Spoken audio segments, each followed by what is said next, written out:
Bé, bona nit. Buonasera. Gracias, Federico, por acompañarnos esta tarde, esta noche, mañana, en nombre del Centro de Estudios Europeus Wilfred Martens, amb el que col·laborem des de ja fa 5-6 anys, que INECA col·labora assíduament i ens ajuda, coorganitzem aquestes jornades Valor i Polítiques, que és aquesta és la tercera edició.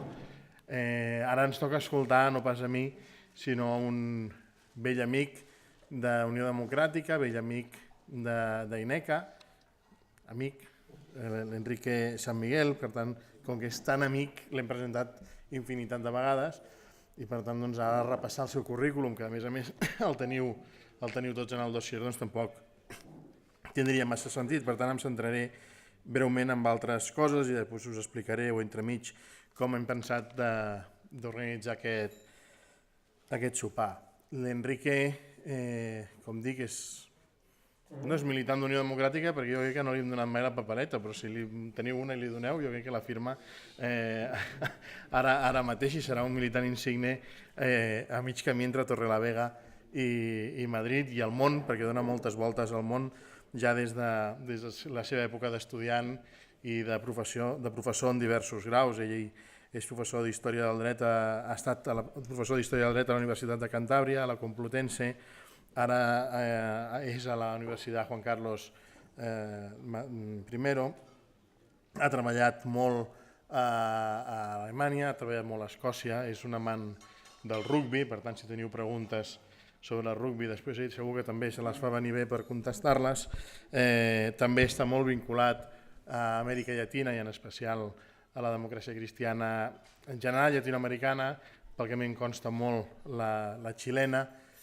Compartim grans amics comuns amb el Partit Demòcrata Cristià de Xile. Jo el vaig conèixer, el va convidar el Salva Sedó a un congrés, al nostre congrés del 2012, i va venir a participar en una xerrada similar a aquesta, i va ser quan ens vam conèixer, que portaves aquell llibre de la democràcia de los cristianos, un llibre extraordinari que si el trobeu, jo crec que a Amazon els ven, i si no li demaneu i segur que us el fa arribar. Després hem coincidit també cada vegada que s'ha organitzat a Santiago de Chile l'encuentro Osvaldo Pallà, on sempre té un paper, si em permets, estel·lar, perquè té aquesta capacitat per fer intervencions que des del principi fins al final mantenen l'atenció, i avui estic segur que ens ho tornarà a demostrar.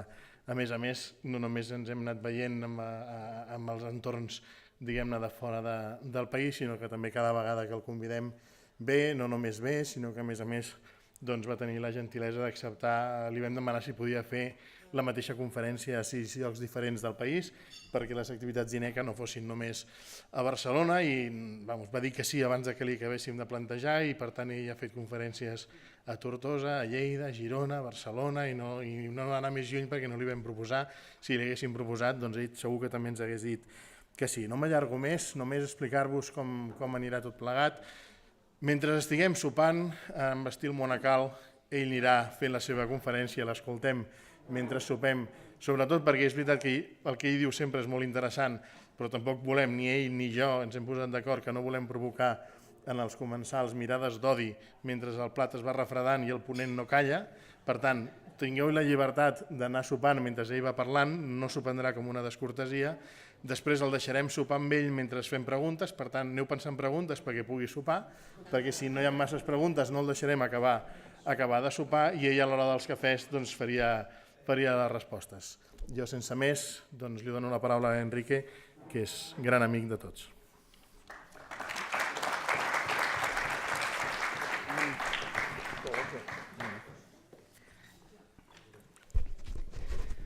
Buenas noches, muchas gracias por el aplauso preventivo, muchas gracias a Paco por la presentación, muchas gracias a INECA, muchas gracias a Unió. Este año se cumple el 70º aniversario de una novela que, además de ser una de las más grandes novelas del siglo XX, pues es un motivo central dentro de la creación literaria de inspiración cristiana, que es Retorno a Braiset, de Evelyn Waugh, que es una novela que se publicó en 1945.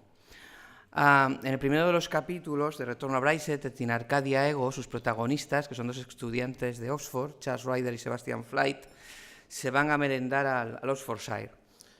Meriendan en concreto fresas y Chateau Perigord. Y cuando la merienda finaliza, y en fin, los vapores del vino del Perigord pues se van, en fin, elevando, Sebastian le dice a Charles: me gustaría enterrar un objeto precioso en todos los lugares en los que he sido feliz, para cuando sea viejo y feo y decrépito, volver para desenterrarlo y recordar. Probablemente uno de los países del mundo donde yo he enterrado más objetos preciosos porque he sido más feliz, pues es Cataluña, y una de las ciudades del mundo donde he enterrado más objetos preciosos es Barcelona. Así que, por lo tanto, soy yo el que os agradece muy de veras la invitación, Paco, y a todos vosotros y a todas vosotras vuestra presencia. Bueno, yo os propongo en primer lugar que demos un paseo, porque en todas las grandes novelas, o en muchas de las grandes novelas de la historia, pues hay paseos. Muchas de las más grandes obras literarias de la historia de la humanidad consisten en realidad en un paseo por Dublín. Es el Ulises de Joyce, 16 de junio de 1904, y Leopold Bloom, ¿no? Desde entonces, además, el Bloomsday, ¿no? Recorriendo todo Dublín. Paseos por las playas de Baalbek, del Cabourg normando, daba Marcel, el protagonista de En busca del tiempo perdido de Proust, y concretamente los primeros volúmenes, Por el camino de Swann, A la sombra de las muchachas en flor y El mundo de Guermantes. Después los paseos pues se terminaron. Ryder y Flyte caminaban por Oxford y por todos los Oxfords posibles, ¿no? Las fiestas, los tugurios, pero también al jardín botánico para ver la hiedra. Max Estrella recorría Madrid en luces de Bohemia y se paraba en el Callejón del Gato a ver los espejos deformantes. No mucho tiempo después abrió una chocolatería entonces, que es mucho mejor, ¿no? Y finalmente el cónsul Geoffrey Firmingen, bajo el volcán de Malcolm Lowry, pasea por Cuernavaca el Día de los Muertos de 1938. Pero mi paseo predilecto lo compuso Virgilio hace ahora mismo 2000 años. Produce en el libro sexto de la Eneida, y tiene lugar cuando el héroe troyano está en el Hades, camino del encuentro con su padre, con Anquises. Le acompaña a Eneas en su descenso a los infiernos la Sibila de Cumas. Su objetivo es que Eneas no sucumba al siniestro espectáculo que le rodea. Y eso significa, en primer lugar, que no se coloque a su nivel, sombrío y oscuro nivel. La exhortación de la Sibila a Eneas es nítida. Tu nece de malis sed contra audentior ito, es decir, no te dejes vencer o no te rindas ante el mal, ante las cosas malas, por el contrario, enfréntate a ellas con mayor audacia. La existencia humana, decía Marcel Proust, es una suma infinita de detalles y se fundamenta en la luz que emiten sus también infinitos matices. Hoy voy a hablar mucho de los matices. Y de rugby, hablaré también de rugby, Paco, eso os lo garantizo, del rugby que practican las naciones sin Estado, naturalmente, por las que tengo absoluta debilidad.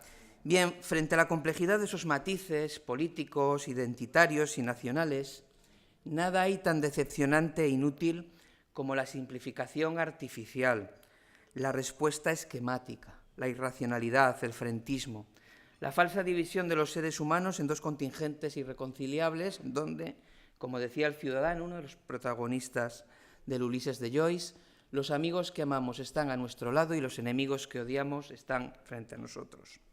Lo malo prevalece, bajo cualquiera de sus formas, cuando nos resignamos a aceptar y hablar su mismo lenguaje, a jugar en su cancha y bajo sus reglas. Y Virgilio lo dijo 2000 años antes que George Lakoff. Creo que no hace falta ser un gran amante de la cultura clásica para detectar la profunda analogía existente entre la posición de Eneas en el Hades y la de Unió Democrática de Cataluña en el actual panorama político. Seguramente se ha comparado a Unió a lo largo de 84 años con muchas cosas y con Eneas nunca. E igualmente la falta de parecido entre la robusta Sibila de Cumas que compuso Miguel Ángel en la cúpula de la Capilla Sistina y yo, que también soy robusto, aunque no tanto, pero quiero hoy evocar la lección que nos brindó el escritor romano en presencia de quienes, como vosotros, en tanto que catalanas y catalanes, os encontráis en posesión de las mejores expresiones y virtudes de la herencia cultural latina, comenzando por la plena comprensión de la significación civilizadora y emancipadora del derecho. Cuando las cosas van mal, los seres humanos tenemos el deber de no solo no rendirnos, sino por el contrario, de enfrentarnos con mayor energía a la dificultad, de ser audaces. Y no solo porque el Aquiles homérico mantenía que la fortuna sonríe siempre a los valientes. Ser audaz equivale a vivir sin miedo, como personas y como integrantes de una comunidad nacional. Solo quienes tienen miedo huyen hacia adelante. En 2015, las naciones maduras, las naciones que vienen de lejos, saben que para llegar más lejos todavía hay que caminar sin descanso, pero sin angustia. La historia, decía el gran historiador francés Fernand Braudel, estamos en presencia de un gran historiador como Ramón Espadaler, se explica en la larga duración, y Cataluña pertenece a la larga duración. Formó parte de las muchas personas, lo decía Paco, y tiene toda la razón, que no habiendo podido sumarnos a las 103.000 que votaron a Unió el pasado 23 de septiembre, nos sentimos enteramente solidarias con su testimonio, con sus propuestas y con su estilo.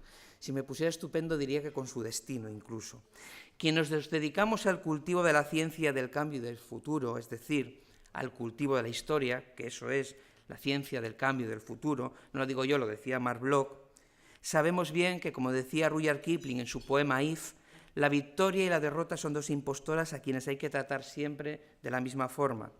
En democracia, además de impostoras efímeras, hay palabras que Jesucristo nunca pronunció, y éxito y fracaso son probablemente las dos más significativas. Unió, como Cataluña, también viene de lejos y pertenece a la larga duración. Los democristianos sabemos, como Stefan Zweig, que el éxito momentáneo de un partido puede ser la decadencia real de toda una cultura. Hay dos valores que mantenía Albert Camus, son válidos únicamente en el reino animal. La violencia y la astucia, porque son valores de supervivencia, de mera subsistencia, y la opción social cristiana no se justifica en el éxito ni se resigna a la mera subsistencia. La opción social cristiana es una opción de plenitud de las personas y de los pueblos, es decir, una opción de amistad y de pasión, y por lo tanto de encuentro y de acogida. Bueno, pues para vivir esa opción, aquí y ahora vengo a proponeros 4 tareas que desembocan en una tarea final. Con vuestra venia, excusadme y prosigo. La primera tarea, amar con los ojos abiertos. Se cumple este año el centenario de una obra densa, por momentos espesa, como son las consideraciones de un apolítico de Thomas Mann. A Thomas Mann hay que leerle siempre con mucho cariño, las consideraciones de un apolítico especialmente. En ella figura una definición del político casi enigmática. El político es el literato de la civilización. Es decir, el político es el creador y recreador del proceso que conduce al ser humano desde el principio de los tiempos a serlo plenamente. Y eso convierte al político, por seguir la terminología teresiana de Santa Teresa de Ávila, en el 5º centenario de su nacimiento, en un amigo fuerte del ser humano. Igual que De Gasperi decía que el poder debía ser pobre, es decir, parco, sencillo y humilde, Maritain añadía que debía ser también amistoso, accesible y solidario. Pero la definición de la democracia como el poder del pueblo para la libertad de Marsanger, que después desarrolló Aldo Moro, conserva todo su sentido cuando esa amistad cívica es una experiencia constante, adulta y madura. Joseph Roth, el gran escritor de Galicia, que luego vivió en Viena, del Finis Austria, que escribió libros como La cripta de los capuchinos, Fuga sin fin, La marcha a Radetzky, que después se convirtió al catolicismo, decía que había que amar con los ojos abiertos y evitar que el amor a las personas, al país, a la condición humana, nos volviera ciegos. No nos justifica cualquier amor. El amor no es la coartada de la descalificación o de la exclusión. El amor al hombre, como el amor a Cataluña o a España o a Europa, es un quehacer, un trabajo que ocupa toda la existencia y que queda siempre inconcluso, porque siempre podemos amar más. Ser amigo fuerte y con los ojos abiertos de los seres humanos significa, para los socialcristianos, serlo de todo cuanto al ser humano concierne: ilusiones, expectativas, sueños, sentimientos, identidad, lengua, cultura. Pero los socialcristianos abrazamos también la amistad porque, de nuevo, decía Albert Camus, no por casualidad nacido un 7 de noviembre, decía Giulio Andreotti que él no creía en la casualidad, que creía solo en la voluntad de Dios. Camus y Junio nacieron un mismo día del año. Decía Camus, la amistad es la ciencia de los hombres libres. Sí, es así que le vamos a hacer, no todos los partidos nacen un 7 de noviembre, ¿no? La amistad es la ciencia de los hombres libres.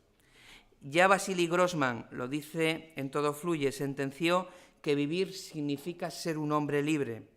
Y no hay libertad sin inteligencia y sin comprensión recíprocas, porque la reciprocidad exige tiempo, o como decía Robert Schuman, solidaridad y confianza por ambas partes. El tiempo que se abre para Cataluña, para España, para la Unión Europea y para la humanidad es el tiempo de la comunión paciente y paulatina, de la construcción y reconstrucción serenas y arduas, de la grandeza y de la generosidad. No hay verdadera amistad sin la una y sin la otra, sin grandeza y sin generosidad. Pero va a ser una tarea muy larga, ¿eh? Hay fracturas, hay grietas. Esto no nos va a demorar precisamente algunos minutos. Por eso ha de ser también el tiempo de la imaginación y de la creatividad. Dos territorios que le resultan muy familiares a la democracia cristiana. Imaginar donde no existían en Francia, en Alemania o en Italia en 1945, en Polonia o en Hungría en 1989 o en Chile en 1990. Soluciones para la concordia, caminos para la democracia. Bueno, ya habéis visto que me he aprendido el eslogan, ¿no? Caminos para la democracia y horizontes como pueblo compartidos por los antiguos antagonistas es una tarea que no se ha venido adjudicando la historia, siempre que la democracia ha regresado a países devastados por guerras y dictaduras, con más razón en contextos democráticos. La democracia cristiana es una alternativa política de construcción, proactiva y propositiva. Y una vez más, la historia está llamando a la puerta, está llamando a nuestra puerta. Bien, por lo tanto, primera tarea, amar con los ojos abiertos. Segunda tarea, luchar por los matices, porque no basta con amar con los ojos abiertos. Hay que luchar por los matices, como decía Albert Camus en sus cartas a un amigo alemán, y nada menos que en plena Segunda Guerra Mundial, porque los matices tienen la importancia del propio hombre. Luchamos por ese matiz que separa el sacrificio de la mística, la energía de la violencia, la fuerza de la crueldad, por ese matiz aún más leve que separa lo verdadero de lo falso. Luchamos, decía el gran escritor nacido en Argel, por el hombre que esperamos, un hombre liberado de los cobardes dioses paganos, un hombre distante de las narcisistas adoradores del becerro de oro. Luchar por los matices es luchar por la claridad. Leyendo a Tolstoy 10 años después de su fallecimiento, en 1905, Thomas Mann reafirmaba la certeza de que escepticismo, relativismo, frivolidad y debilidad, en la concepción del autor de Guerra y Paz, términos equivalentes, se resumían en el último, en debilidad, como antítesis de conceptos como genio, fuerza primitiva, naturaleza, es decir, según el autor de Dr. Faustus, lo contrario de todo cuanto sea creación y religiosidad. Thomas Mann sostenía la necesidad de determinar qué es el bien y qué es el mal, qué es civilización y qué es barbarie, qué es libertad y qué es esclavitud. Apelo a vuestra paciencia de nuevo. Gracias y prosigo. Y junto a ello afirmaba Thomas Mann la necesidad de desterrar el escepticismo y el pesimismo como actitudes aceptables a la hora de afrontar el debate en torno a los grandes conceptos. Porque luchar por los matices es, en primer término, luchar por el derecho a poder hablar claramente, sin temor a reacciones escépticas o incrédulas, sobre el bien, la civilización y la libertad. Adicionalmente, como decía siempre con mucho humor Elias Canetti, el escéptico y el pesimista son prescindibles porque tienen razón. Todos vamos a morir. Dicho lo cual, tenemos dos alternativas. O bien compartir una botella de lejía, hacer pasar una botella de lejía, o hacer que nuestra vida cobre sentido, es decir, dedicar nuestra existencia a servir a nuestros hermanos. Pero la claridad no se agota en esas que Luis Cernuda denominaba las terribles palabras, es decir, palabras como vida, muerte, amor u olvido. Luchar por los matices es luchar por ampliar los límites de la claridad, internarse en el espacio de la claridad del otro, no solo saber qué piensa, sino por qué ha llegado a pensar como piensa. Como Robert Kennedy visitando la mina de cobre en Chile en 1965. En el tiempo en que dirigí el máster en acción política de mi universidad y el Colegio de Abogados de Madrid, un profesor me ofreció impartir un taller de negociación entre cuyos contenidos se incluía, por ejemplo, enseñar a debilitar al otro. Negociar no era construir, era erosionar para vencer. Yo le respondí que si en 1977 se hubiera procedido así en España o en 1990 en Sudáfrica, los periódicos se abrirían todavía con la crónica de nuestras guerras civiles. Luchar por los matices significa saber que entre nosotros y el mal solo se interponen las buenas personas, que con excepción de las bandas de matones y de terroristas existen esas buenas personas, que la bondad, como decía Salvador Espriu, es la virtud que contiene todas las demás, que la bondad es inagotable, inabarcable, infatigable, interminable, y que ser bueno, como el pequeño minero galés Hugh Morgan en Qué verde era mi valle, de John Ford, la película que le quitó el Oscar a Ciudadano Kane, lo último que le dice su padre a Hugh Morgan antes de fallecer es: Hugh Morgan, eres un buen hombre, y un padre, yo lo soy, muchos de quienes me rodeáis aquí sois padres y madres, y lo único que le pedimos a nuestros hijos es que sean buenos, ¿no? Bueno, pues eso exige luchar por serlo. Tercera tarea, junto a amar con los ojos abiertos, junto con luchar por los matices. Imaginar una nación libre y apasionada de verdad. Amamos con los ojos abiertos y luchamos por los matices porque nuestra pasión es ni más ni menos que la pasión por el hombre, es decir, la pasión por el encuentro. Miguel de Unamuno se definía a sí mismo como un hijo de siglos de pasión. Una nación a la que sus mujeres y hombres aman con los ojos abiertos es una nación libre y apasionada, verdaderamente libre y apasionada. El amor apasionado no es una mera elección. Camus decía también que sin ese amor apasionado el mundo no es otra cosa que una inhumana soledad. Solo quien no ama está solo. Solo quien ama sabe que todo lo que no es amor perecerá. Solo quien ha dejado de amar conoce el infierno. No es mío, es de Bernanos, del diario Un cura rural. Pero que nadie espere convertirse en el político, el vecino, el profesor o el cuñado del mes por vivir de acuerdo con estas convicciones. Nuestra apuesta apasionada nos instala en la contradicción y en la lucha. Que ningún social cristiano espere contar con una vida placentera. Pero, por favor, que la exigencia, la seriedad, el rigor y la lucidez en el análisis y en las propuestas no nos conviertan tampoco en personas taciturnas o amargas. Rudolf von Jhering nos animaba a los juristas a decir la verdad riendo. Ni nos acomodemos en la autocomplacencia hostil, ni nos enfademos con el mundo. Un hogar que acoja al refugiado y al emigrante, pero también al nuevo militante, al nuevo compañero, es un hogar que está de fiesta. Todo cuanto nutre nuestra pasión por el otro, el espíritu, el arte, la moral, deben incorporarse a nuestra existencia con alegría. Somos de verdad muy privilegiados. No somos democristianos porque sea fácil, somos democristianos porque es difícil. Joan Sales discutía con Marcé Figueras en una carta que le envió el 18 de octubre de 1936 si el amor, como mantenía su común amigo Marius Torres, era sufrimiento y sacrificio. En fin, excelso poeta Marius Torres, pero pensaba esto realmente, ¿no? Bueno, Joan Sales no necesita comentarios por mi parte, ¿no? Como escribió antes. Prosigo. Sales decía que no lo creía, que no era el amor lo que hacía sufrir, sino el sufrir lo que hacía amar. Entre otros motivos porque si al sufrir no amábamos, perdíamos el tiempo de la manera más lamentable. Y añadía que si una desgracia es ya el egoísmo, una desgracia todavía mayor es el desamor absoluto a que conducía, porque el egoísmo conduce al desamor, ¿no? Imaginar una nación libre y apasionada puede conducirnos, en efecto, a una experiencia de sufrimiento, pero se encuentra en las antítesis del desamor. Podemos estar orgullosos de haber contribuido decisivamente a impulsar una política despojada de sus servidumbres estatólatras.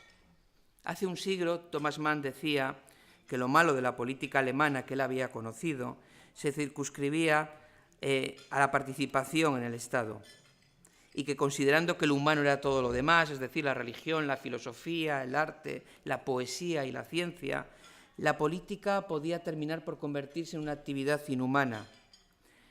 Nuestra pasión por el hombre significa precisamente esa pasión por la autenticidad de la aventura humana, o por recurrir de nuevo al lenguaje teresiano, por andar en verdad, lo cual es muy difícil, otra vez difícil.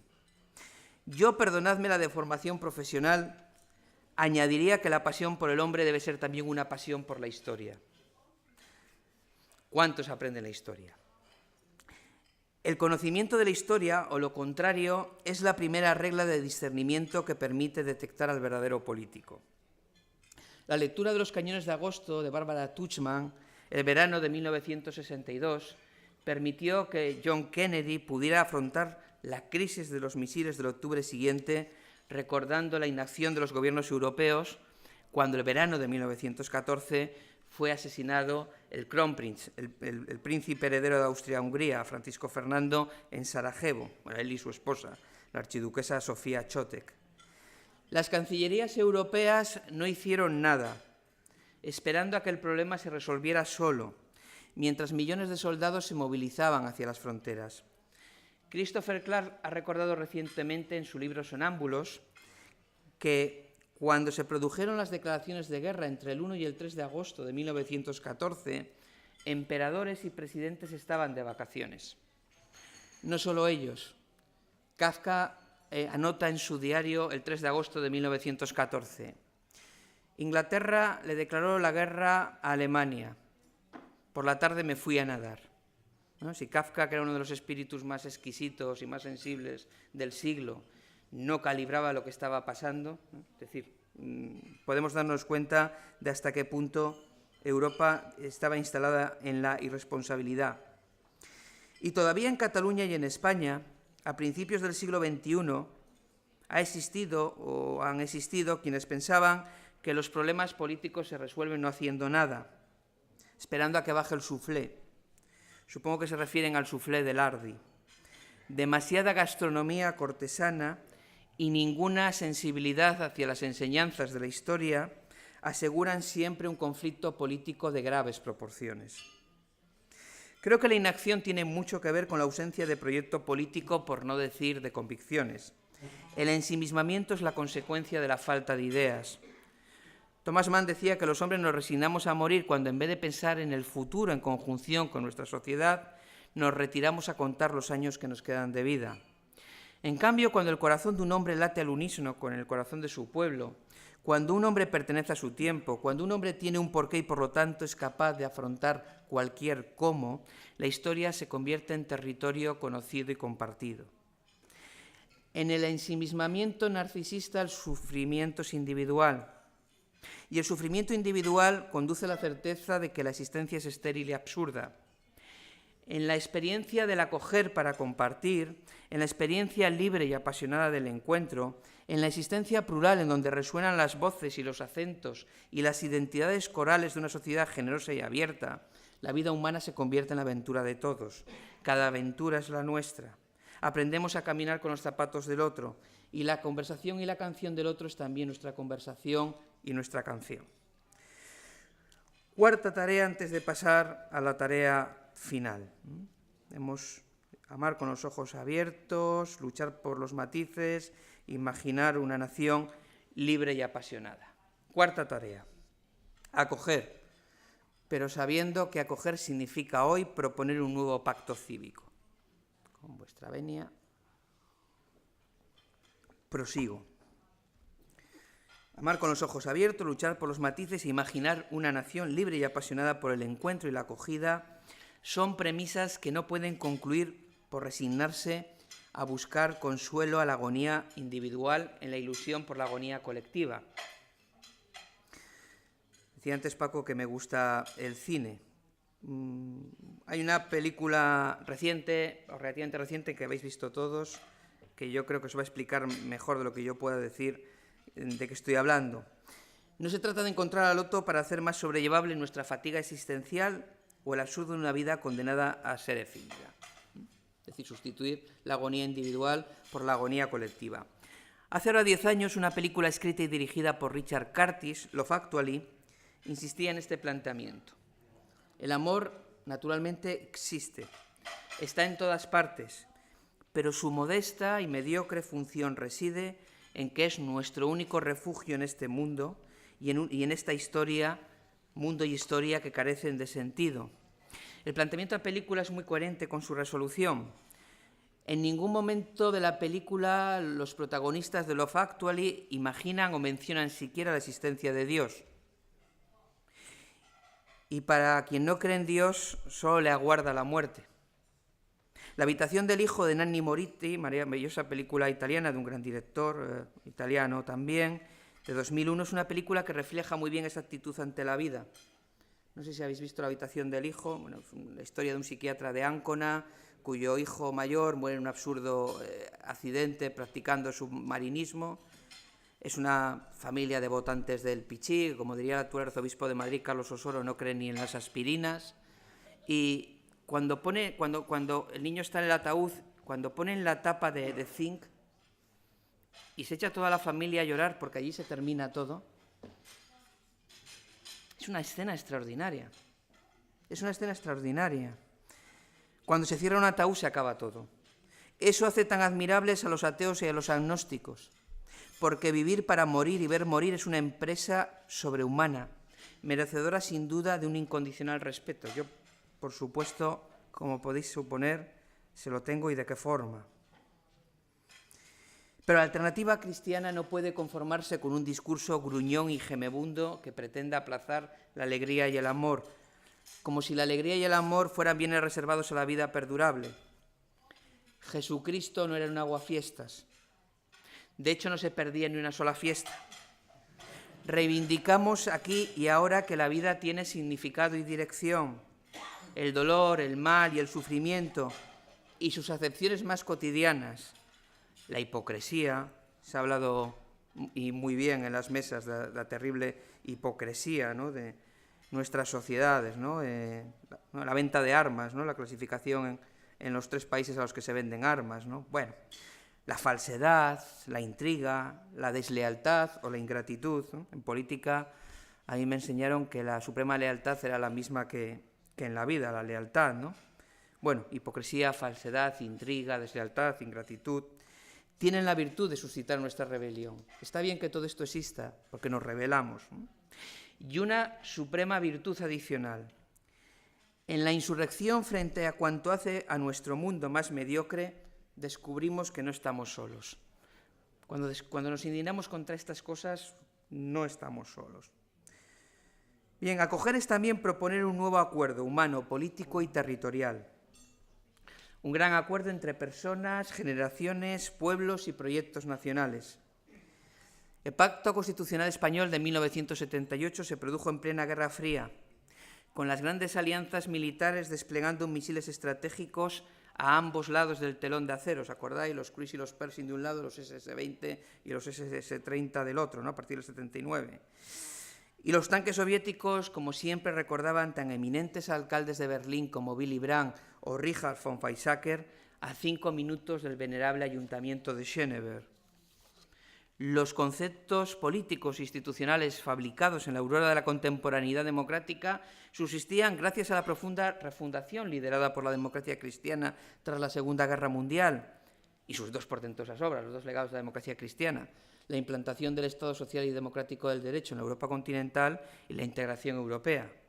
Pero los pueblos y los estados se miraban entre sí con recelo, porque todavía estaba reciente la tragedia de la Segunda Guerra Mundial.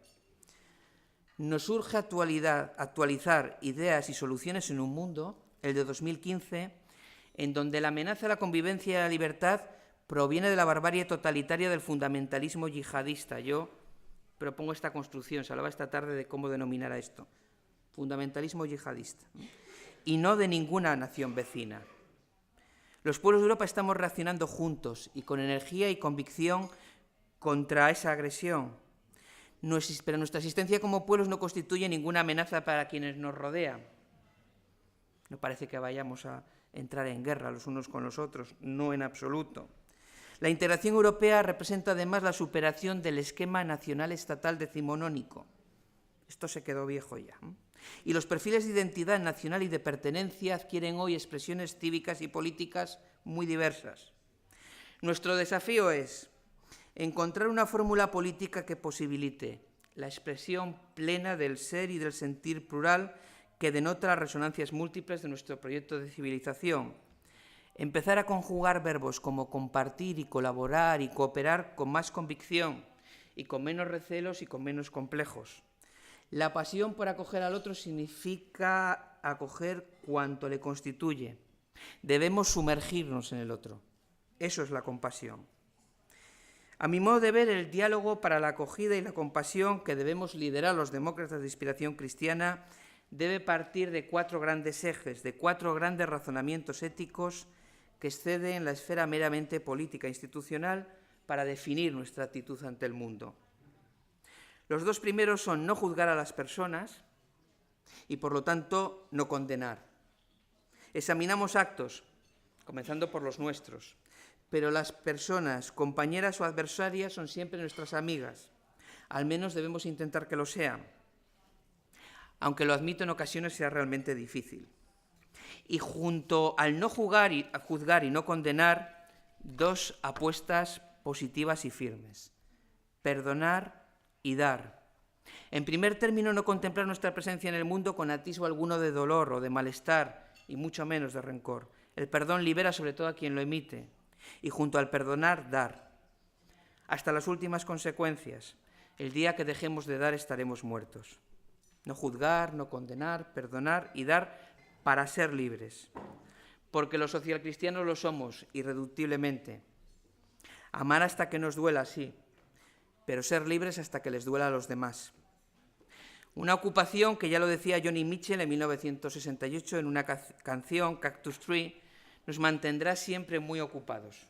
Esto de ser libre le obliga a uno a consumir mucho tiempo. Pero no estemos tan ocupados en ser libres que terminemos por no salir de nosotros mismos. La cultura del encuentro, dice el Papa Francisco, exige dar, pero también estar dispuesto a recibir de los otros. Acoger significa precisamente afirmar la disposición a recibir. Recibir para ampliar, ensanchar y enriquecer nuestra existencia. Y en términos políticos, pero también estratégicos y partidarios, acoger y recibir son condiciones esenciales para nuestra apertura desde la identidad, para nuestro crecimiento desde la centralidad. Nuestro querido camarada chileno Gutenberg Martínez Ocamika, hace unos días falleció su padre, Gutenberg Martínez Klein, a los 96 años, otro gran democristiano, quien quiero ahora recordar, ha trazado con su proverbial claridad de pensamiento algunos objetivos muy simples que debemos reformular los socialcristianos para el ejercicio de nuestra actividad política. Dice Gutenberg que son 5: Estado, mercado, comunidad, persona humana y bien común. Como recuerda siempre Gutenberg, la centralidad social cristiana debe seguir respondiendo a lo que Karol Wojtyla, antes de ser papa, en tanto que filósofo personalista, su tesis doctoral se llama precisamente Persona y Acción, denominó justamente la norma personalista de la acción. Pero la centralidad exige también en ocasiones saber descentrarse.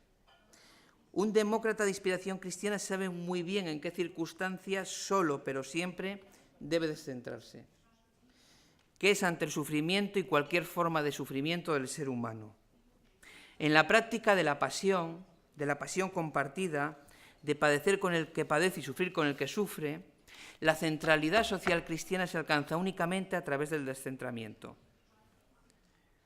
Nos descentramos, es decir, no nos sometemos al convencionalismo porque nos centramos en las personas. Esa es nuestra centralidad. Y aquellos que además somos creyentes nos descentramos porque nos centramos en la imitación de Cristo. Nuestra centralidad es dinámica porque nuestro centro se ubica allí donde nuestros conciudadanos sufren o encuentran obstáculos aparentemente insalvables para convivir. Y no os preocupéis que he llegado a la tarea final. ¿Cuál es la tarea final? Reconstruir el alma de este tiempo. Finalizo. Paco sabe cuando digo finalizo, hablo todavía como media hora más, ¿no? Pero es un recurso para atraer la atención del auditorio, ¿no? Y que empiecen a arrojar, en fin, obstáculos contundentes. Yo jugaba al rugby, era medio melé, era bastante escurridizo, pesaba la mitad, en fin. Me comprometo a esquivarlos. Bien, desde una perspectiva cristiana, la historia humana disfruta de pleno sentido y significado.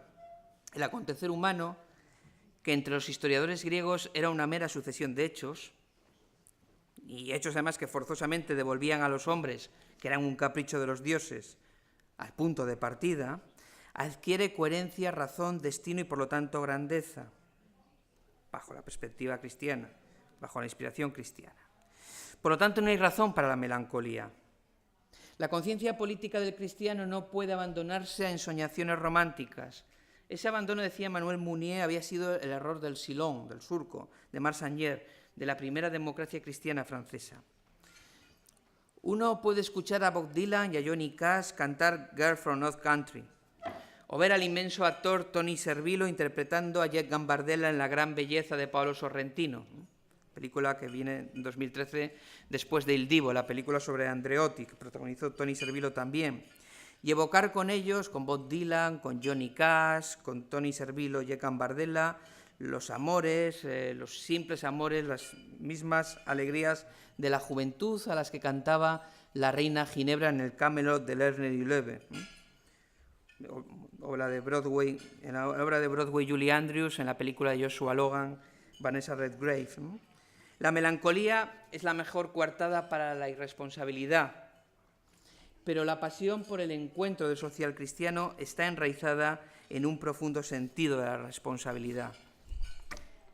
En una carta dirigida a Mercè Figueras el 2 de agosto de 1936 desde Barcelona, Joan Sales recordaba, en circunstancias sumamente más difíciles que las nuestras, que era, decía Sales, desleal e hipócrita adjudicar la responsabilidad de los sucesos que se estaban produciendo exclusivamente al gobierno. Porque decía el autor de Incierta Gloria, el gobierno y nosotros somos la misma cosa. Somos nosotros quienes hemos hecho el gobierno a través de las elecciones. Nosotros somos los políticos y la política. Nosotros somos la democracia. Nosotros somos Cataluña en este instante. Ese así de sencillo, de emocionante, diría de escalofriantemente emocionante. En el Enrique V de Shakespeare, el buen rey Harry, galés del condado de Went, tierra de delanteros de rugby, tomo agua, no de delanteros. La delantera titular de Gales entre 1975 y 1979 era de Pontypool, eran los tres de Went, les llamaban el Viet Cong, porque eran los tiempos del Viet Cong, ¿no? Charlie Faulkner, Bobby Windsor y Graham Price. Por si alguien no es aficionado al rugby, entre el 75 y el 79, en 5 años, Gales ganó el torneo 4 veces, ganó 4 triples corona y 2 Grand Slam. Bueno, no hay ningún inglés por cerca, ¿verdad? Bueno, pues nada, prosigo. Bien, digo que el rey Harry le decía a la princesa Catalina de Valois que los reyes sean los creadores del estilo. 6 siglos después, casi exactamente 6 siglos después, después de la batalla de Agincourt, el 26 de octubre de 1415, 6 siglos después, digo, el estilo somos nosotros, los ciudadanos. No hay que buscar culpables al otro lado del espejo. Tampoco podemos atravesarlo como hacía Alicia. Pero sí sabemos que, como decía John Kennedy, los problemas que tenemos en el mundo los hemos creado los seres humanos, y eso significa también que los seres humanos debemos ser capaces de resolverlos. El mundo, añadiría el padre Gabriel en La Misión, libro y guión de Robert Bolt, no es así. Nosotros lo hemos hecho así. Concluyo, esto ya empieza a aproximarse a lo cierto, además. Uno de los más destacados guerreros del ejército aqueo que se enfrentó a los troyanos de Eneas, Ulises, es descrito por Alfred Lord Tennyson en su edad adulta y más que adulta ya, en Ítaca, ha llegado, finalizado el viaje que según Alberto Moravia y Jean-Luc Godard, Moravia en el desprecio, Godard en su adaptación al cine, el Mépris, viaje que nunca quiso emprender porque no deseaba regresar junto a Penélope. El casi viejo Ulises decide proponer a sus marineros una nueva singladura hacia el hogar de todas las estrellas del oeste. un lúcido Ulises no se desconoce a sí mismo, pero también anuncia con nitidez sus objetivos. Ese Ulises, diría yo, que soy la democracia cristiana. Si unió es Eneas, la democracia cristiana es Ulises. Bueno, voy a tratar de defender por qué con unos versos de Tennyson. Yo soy parte de todo cuanto se ha cruzado en mi camino. Demasiado es lo que se ha perdido, pero mucho lo que permanece. Y por eso no somos hoy aquella energía que en los viejos días movía el cielo y la tierra. Somos hoy lo que somos. Un mismo temperamento, forjado en un mismo corazón, gastado y desgastado por el tiempo, pero más decidido que nunca a luchar, a buscar, a encontrar y a no rendirse. Pertenecemos al mismo temperamento obstinado que las estaciones del año, que llegan una detrás de otra, y año tras año además. Las estaciones del año, las que le decía en Camelot también Lancelot a la reina Ginebra, nunca podría abandonarla, ¿no? En Ifevere Bul Livio, ¿no? La canción de Lerner y Loewe, ¿no? Y como Albert Camus, sabemos que nuestros hermanos respiran bajo el mismo cielo que nosotros. La justicia vive. Entonces nace la extraña alegría que ayuda a vivir y a morir y que nosotros rechazamos en adelante a aplazar para más tarde. En la tierra dolorosa ya es la cizaña incansable, el amargo alimento, el viento duro venido de los mares, la antigua y la nueva aurora. Con ella, a lo largo de los combates, reconstruiremos el alma de este tiempo y una Europa que no excluirá nada. Que no excluirá nada y añadiría yo, no excluirá a nadie. Muchas gracias.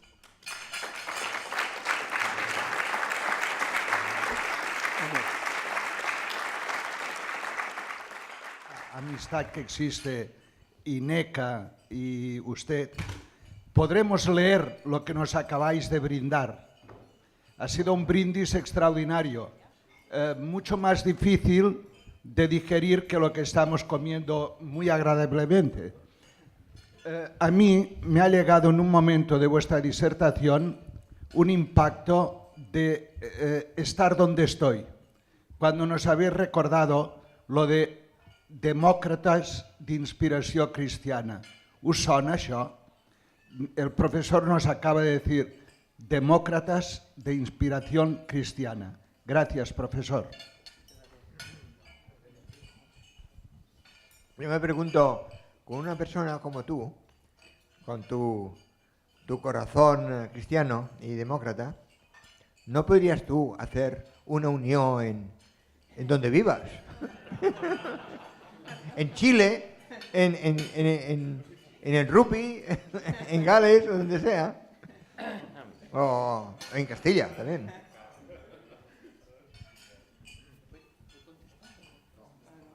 Sí. Profesor, muchas gracias por la erudición y la cultura que transpiraba toda la conferencia. El término social cristiano, ¿cómo lo definiría exactamente? Porque desde mi modestia, ¿se puede ser auténticamente cristiano sin ser social?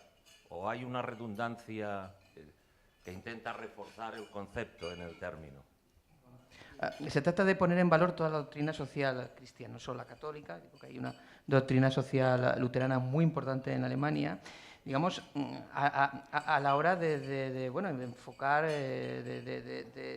digamos, afirmar la personalidad y la identidad con la que los demócratas de inspiración cristiana nos presentamos ante el mundo. Y la democracia cristiana sería, digamos, históricamente el instrumento, la herramienta político-partidaria de la que se vale, por así decirlo, el mundo de pensamiento, el mundo de pertenencia, de militancia, de identidad social cristiana, para presentarse a las elecciones, sin perjuicio de que hay algunos partidos importantes en el mundo, Unidad Social Cristiana en Costa Rica, que ha dado varios presidentes en la República, por ejemplo, que se llaman así, ¿no? Que llevan esa denominación, ¿no? Yo diría que no es muy fácil ser cristiano y no digamos ser católico sin tener muy presente y muy actuante el magisterio social cristiano, ¿no? Desde la Rerum Novarum en adelante, ¿no? Sí, obviamente, ¿no? Obviamente, pero bueno, por eso, digamos, ese tránsito, y no para reiterar de lo social cristiano, lo democristiano siempre a lo largo de la intervención, ¿no? No sé si con esto... Lo de montar Unió en Madrid lo veo más complicado, ¿no? Sin perjuicio de que yo le doy todos los años clase a unos 250 o 270 alumnos y trato de no desaprovechar ninguna oportunidad, ¿no? Pero lo veo más complicado, ¿no? En Cantabria fue, digamos, del territorio, dentro del equipo demócrata cristiano del Estado español, dentro del territorio Estado español, vecino País Vasco, Cataluña, el resto del territorio del Estado, me parece recordar que fue la provincia donde más votos sacó don Joaquín. Y mi padre fue uno de los principales culpables. Bueno, don Ángel Herrera Oria era cántabro, en fin. Era de Santander, pero bueno, no se puede ser perfecto, claro. Era de la capitanía de Torrelavega, ¿no? Y bueno, hay una tradición fuerte en este, y el actual arzobispo de Madrid, no sé si habéis tenido oportunidad de seguir un poco su magisterio, su pensamiento, pues es cántabro también. Y buen amigo. Okay, sorry to be the troublemaker again, but I will speak English again, so forgive me one more time. First of all, two thanks on behalf, me personally, and also the Martin Center, which I am representing. Again, to INECA for a very fruitful afternoon of discussions, and particularly to Francesc Gambús, because I know that you and your office put a lot of effort in the organization of the event. Also to you, Enrique, for an excellent speech. You know, before starting dealing with vulgar things such as politics and economics, I was trained on the Latin and Greek classics, on poetry, on literature. So I very much appreciated the erudition of your speech. You know, to hear in a political meeting quoting Virgil, Santa Teresa, Joyce, etc. is not very common. So thanks a lot for that. And also for the angle you took, because you know the Martin Center is named after Wilfred Martens, who was the champion of these ideas in Belgium. He was the Belgian prime minister. He was a lawyer and a theologian as a training, so he was very much attached to the heritage of Christian democracy and the Christian humanism. That said, I have two questions. Both of them broadly philosophical, but I think I can afford it given the kind of speech you delivered. The first is, you know, Christian humanism is humanism. That is, it's a creed of openness, of love, of welcoming the other, as you said, but it is also Christian. That is, it is based on the authority of the Bible, on the authority of the Catholic Church, for those of us who are Catholics, on the belief in the Christian God. There is another kind of humanism, that is secular humanism.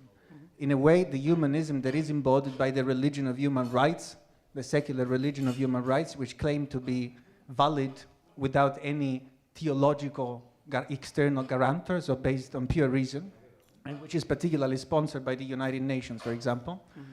And the feeling is that in politics particularly, Christian humanists very often, I don't say that this is the case of Union, of course, but in general, one struggle to distinguish the secular humanism and the Christian humanism. I mean, a secularist could tell you what is the added value of Christian humanism. Christianity is, you know, a medieval, you know, heritage, so we can embrace secular humanism. I'm playing the devil's advocate. I'm on your side. I am myself a Christian, but I'm reasoning as a secularist. It could tell you that the Christian component of Christian humanism is a medieval heritage, so let's embrace secular humanism. So I would like to ask you, what is the added value of the Christian element of Christian humanism, and how is it different from secular humanism? This is the first question. The second question, I work for the Martin Center, which is a pan-European foundation, so we have cooperation with all foundations attached to parties which are members of the European People's Party. And I hear, when I go throughout the continent, for example, 2 days ago I was in Budapest for another conference, I hear two kind of references to Christianity as a kind of justification for public policy. One is the one you embody, which is Christian humanism. It's Christianity as a religion of openness and love, and therefore welcoming, for example, towards refugees. The other one is what I would call Christian conservatism. You find it, for example, in some Eastern European countries. I'm thinking about Viktor Orban, which is also a member of the European People's Party. And he uses Christianity to pursue and to defend positions which are very different from the ones you would defend. And my take on the whole matter is that on the one hand there is a conception of Christianity which draws from the Christian religion, that is from the Bible, and particularly the New Testament as a book of love, of welcoming, of openness, of tolerance. But then there is also the Christian civilization, which is a community of Christians based on certain values who want to defend themselves. And this is the kind of point of view that, for example, people in Hungary or people in the Czech Republic or Christians' background would put forward. And at times I struggle because I don't know how to reconcile these two sides and how to dialogue with one and the other. So what would you say to a person that told you that Christianity can also be used to defend very different policies from the policies that we are somehow all embracing tonight? Thanks. Muchas gracias. En primer lloc voldria... Bueno, torno a ser la persona que causa problemes perquè sóc l'únic que parla anglès, però volia donar les gràcies personalment per haver-me convidat aquí, per haver participat en aquest debat i sobretot a l'Enrique per la seva presentació, perquè abans de dedicar-me a la política doncs jo he estat un gran estudiós de la mitologia, dels clàssics llatins i grecs i per tant m'ha agradat moltíssim sentir totes aquestes referències a Virgili, a Santa Teresa, a Joyce i també tenint en compte el centre del qual provenc doncs té molt de significat perquè tots els presents saben que va ser un primer ministre belga que era partidari del socialisme cristià. Com dit això, doncs, tinc dues preguntes. La primera pregunta doncs és que aquí ella ha parlat bàsicament de l'humanisme cristià, d'aquest amor, de l'obertura cap a l'altre, d'estimar l'altre, que es basa bàsicament en l'autoritat de la Bíblia tenint a Déu com a centre. Però també sabem que existeix un humanisme que és secular, que no està marcat pel cristianisme i que diguéssim que seria el que preconitza la Unió Europea o el que podem trobar en la Declaració dels Drets Humans i que no té aquesta vessant teològica que sí que té l'humanisme cristià. Aleshores, ell voldria saber quin és el valor afegit que tindria el socialisme cristià comparat amb aquest humanisme secular, que també existeix com a força política o que domina en moltes de les polítiques que s'apliquen en el món. Aquesta seria la primera pregunta i la segona pregunta seria que ell, com a membre d'aquest centre que representa, té una visió força paneuropea i viatja moltíssim per tota Europa i veu que també hi ha diferències pel que fa a la concepció de la cristiandat en certs països europeus i d'altres. Sobretot hi ha una diferència pel que fa als països de l'Europa de l'Est. Ell diria que els països occidentals tenen una posició més d'obertura, mentre que els països de l'Europa de l'Est, com ara Hongria o la República Txeca, tenen una visió cristiana més conservadora, diria que es podria definir així d'aquesta manera. Aleshores, uns se centren més en les ensenyances del Nou Testament i d'altres se centrarien més en les ensenyances de l'Antic Testament. I ell voldria saber quines són les diferències entre aquestes dues vessants, totes dues entroncades en el cristianisme. Muy bien, pues muchas gracias Federico, muchas gracias por el trabajo de nuestra traductora. La verdad es que más que dos preguntas son, no sé, como 10 o 12 tesis doctorales cada una o proyectos de tesis cada una de ellas, ¿no? Y voy a tratar de ser muy sintético. Es decir, hay un humanismo que se basa en Atenas y Roma. Es decir, en Grecia el hombre es la medida de todas las cosas, Roma la ley libera, el derecho ordena nuestra convivencia. El cristianismo introduce una tercera variable, ¿no? La tradición judeo-cristiana introduce una tercera variable. Jerusalén introduce una tercera variable que es afirmar la pulsión trascendente o el derecho humano a la trascendencia, ¿no? El derecho humano a pensar que tiene el hombre a pensar que no le aguarda la muerte, ¿no? Pero Pero para ganar el cielo, para evitar que lo único que le aguarde al ser humano sea la muerte, digamos que el cristianismo nos pone a los hombres toda una serie de tareas. Y esas tareas, andando el tiempo, andando la historia, desde que un obispo de la Revolución Francesa, que se pasa del segundo al tercer estado, dice ya en 1791 que llega el tiempo luminoso de la democracia cristiana, todas esas tareas adquieren significación política vinculada a los procesos de cambio, que las denominadas revoluciones románticas, revoluciones liberales, vinculadas a los procesos de cambio que se producen en Europa a partir de la Revolución Francesa. Digamos que esas tareas que el Evangelio nos ha puesto a los seres humanos adquieren encarnación política a partir de los procesos revolucionarios.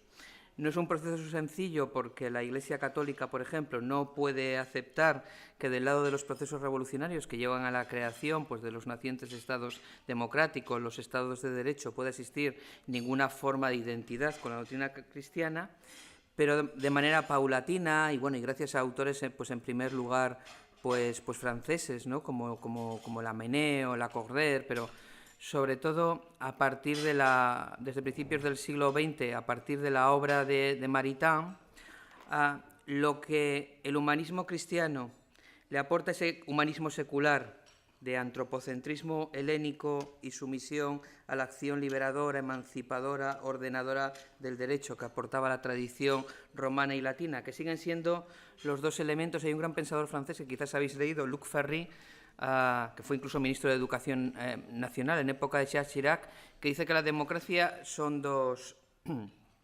cosas, el mercado y los derechos. Los derechos en sentido amplio, ¿no? Es decir, ¿no? El soporte legal a un conjunto de derechos que serían, que incluso desde una perspectiva liberal se pueden considerar imprescriptibles y inalienables, ¿no? Bueno, los cristianos pensamos que la democracia no es solo eso. Pensamos, como decía Maritain, que la democracia debe su existencia al cristianismo, que la democracia es la encarnación del ideal cristiano en el ámbito secular, que los ideales democráticos de libertad, de igualdad y de fraternidad, os acordáis en Wembley otro día el partido contra Inglaterra, qué hermoso era, ¿no? La bandera tricolor y el liberté, galité, fraternité. Bueno, es decir, que esos valores han adquirido temperatura en este mundo o han sido predicados en primer lugar en este mundo por Jesucristo, pero que ha sido la democracia cristiana quien nos ha llevado a la esfera política y partidaria, porque si libertad e igualdad ha predicado siempre el cristianismo, parece que hablar de fraternidad equivale a proclamar que todos los hombres tenemos un mismo padre, ¿no? Parece que no hay ideal más cristiano que el de la fraternidad. A mí me gusta siempre decir que si el siglo XIX fue el de la lucha por la libertad y el XX de la lucha por la igualdad, este siglo que acaba de empezar es el de la lucha por la fraternidad. Sé que es un planteamiento muy a gruesos brochazos, pero me parece que define muy bien cuál es la tarea de los demócratas de inspiración cristiana en este tiempo. Entonces, es decir, el humanismo secular yo creo que es un venero de pensamiento, un tronco de pensamiento que aporta cosas, al que nunca ha estado cerrada la democracia cristiana. La primera vez que la democracia cristiana francesa, el MRP, propuso 3 integrantes al Consejo de Estado francés, uno de ellos era judío, otro era protestante y el tercero era agnóstico. Es decir, Jesucristo no se presenta a las elecciones a través de la democracia cristiana. La democracia cristiana no ha querido ser nunca el partido de Dios, antes bien al contrario, ha afirmado siempre su carácter no confesional, ¿no? Y su independencia de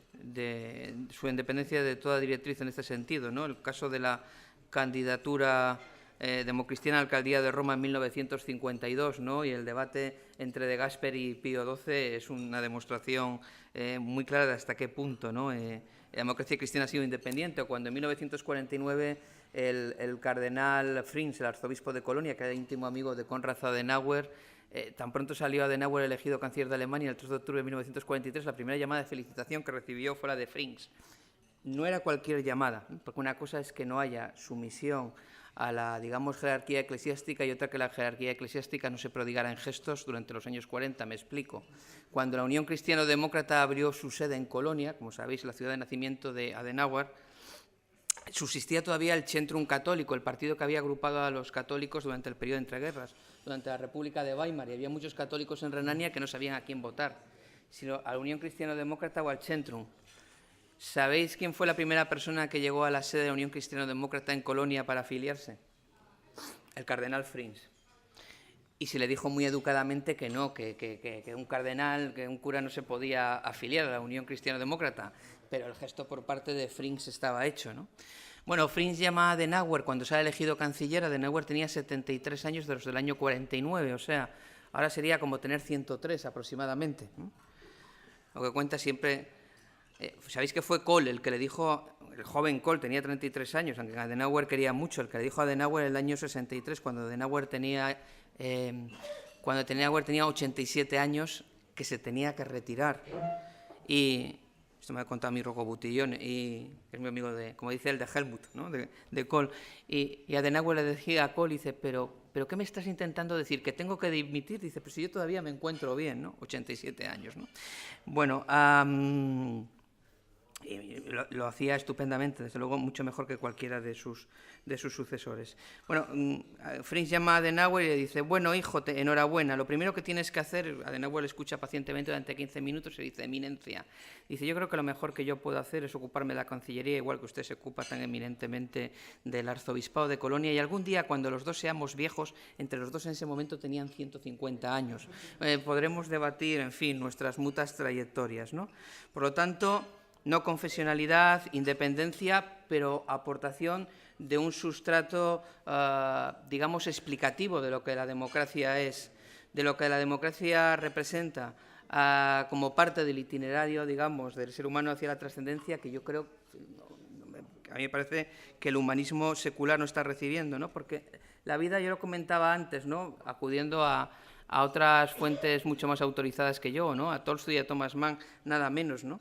Es eso, ¿no? La poesía, la ciencia, el espíritu, el arte, la moral, la literatura, y eso, el humanismo secular, no esa especie de humanismo más o menos, digamos, bien intencionado, pero un tanto, digamos, no sé si decir gaseoso porque sería un poco peyorativo, ¿no? Pero no integra todo eso, no integra la experiencia no integra la experiencia total del hombre, ¿no? La vida humana integral, ¿no? Por tanto, la idea de que la democracia debe su existencia al cristianismo, Robert Schuman, que sabéis que hablaba de una manera sutil, decía que la democracia será cristiana o no será, ¿no?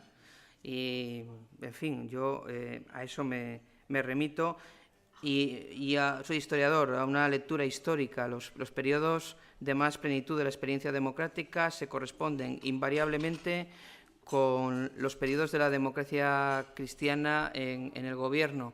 Las transiciones a la democracia en Europa Occidental en 1945, en Europa Central y Oriental en 1990, pero en América Latina también, en Chile en 1990 igualmente, o 89-90, pero en México el año 2000, estuvieron siempre liderados por la democracia cristiana. La democracia cristiana es una fuerza constructora, es una fuerza que sabe tender puentes, es una fuerza que sabe construir grandes acuerdos. Eso no se hace desde el humanismo secular. Eso no se hace tan solo desde el respeto por el otro y el respeto integral por el otro. Eso se hace desde la compasión, caminando con los zapatos del otro, como dice siempre Durán Lleida, poniéndonos en el lugar del otro. Y eso en política nadie lo ha hecho como la democracia cristiana. Yo creo que hay una diferencia también sustancial, ¿no? Pero, bueno, muchas gracias. Pero la segunda pregunta. Vamos a ver, yo distinguiría la democracia cristiana de los planteamientos que, con todos mis respetos, están en el límite del teoconfesionalismo. O sea, no, en vez de neocon, teocon, es decir, la pretensión de convertir al humanismo cristiano, el discurso social cristiano, el discurso de democracia cristiana, en una fuerza, digamos, confesional, en una mera traducción en el plano político y partidario, pues, de las enseñanzas de la Iglesia o de las iglesias, ¿no? Yo creo que, de todas formas, que el caso de Orbán en Hungría, no sé si se va a reproducir fácilmente fuera de Hungría.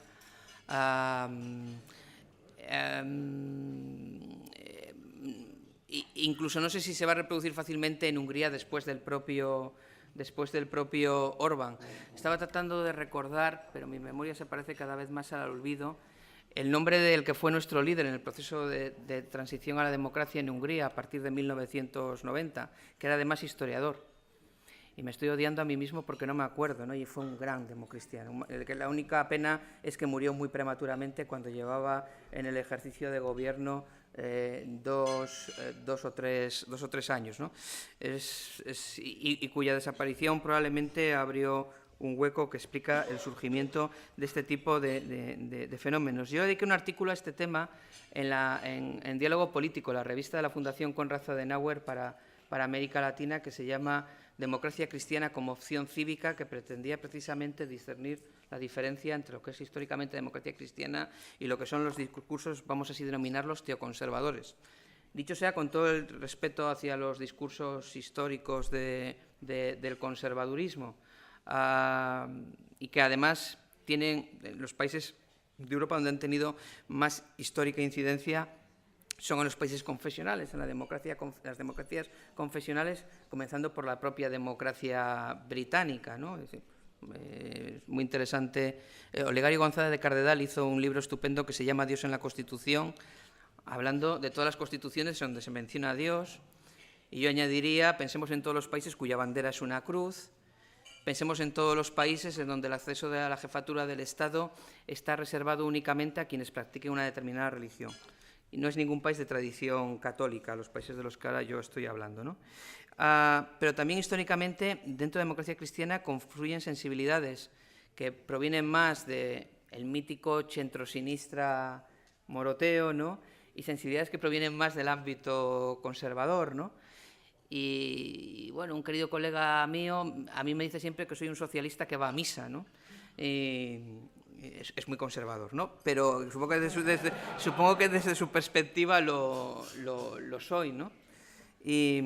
Pero mi padre, el que hablaba antes, que trabajó tanto a favor de don Joaquín, pensaba que yo era profundamente de derechas, ¿no?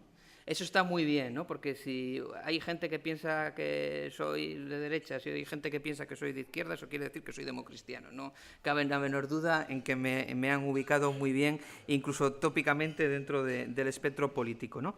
Yo insisto en que yo no creo que lo de, digamos, estos posicionamientos no cristiano-demócratas, sino conservadoramente confesionales o confesionalmente conservadores tengan mucho recorrido, ¿no? Pero puedo estar equivocado, es decir, puedo estar equivocado, soy historiador, no augur, ¿no?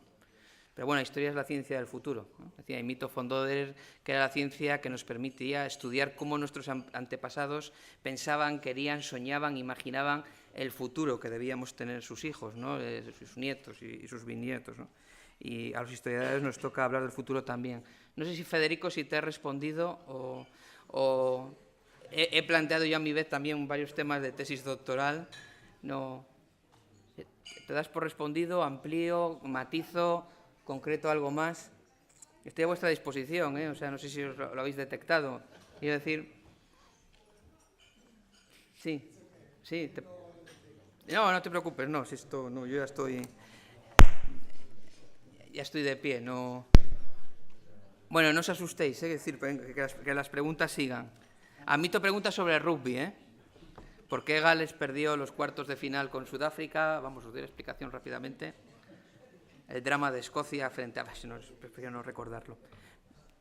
Venga, más preguntas. Sí, por ahí.